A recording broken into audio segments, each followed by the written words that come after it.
एक जिमीदार सी, उसको बड़ी आला गां सी।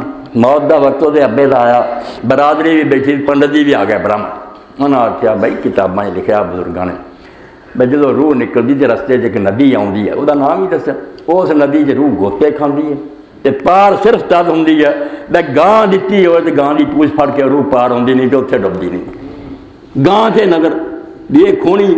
उन्हें आख्या यार मेरे को जिन्ने मर्जी पैसे दवा दे, गां तो मेरा गुजारा, मैं वाही करना, पिछे दुध नहीं जाता, बच्चे नहीं।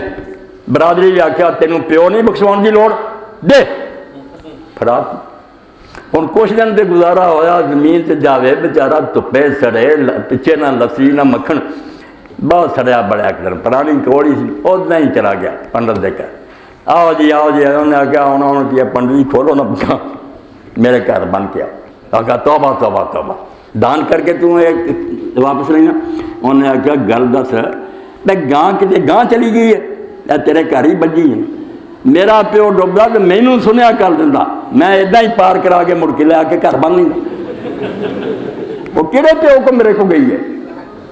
अल्लाह वे किताबां बुजुर्गों ने आख्या बुजुर्ग जी कंजर तुहाडे वर्गे वो यहो जिहे सी पंडित जिन्होंने गल्लां लिखियां कोई नहीं मनना। तो यकीन जानो जो अकल आ जाए ना तो बंदा सोचता मैं कुरान किधर चला गया, अल्लाह के रसूल अलैहि सलाम भी सही सुन्नत किधर चले, तुसीं उत्थों क्यों दलील नहीं लेंदे है।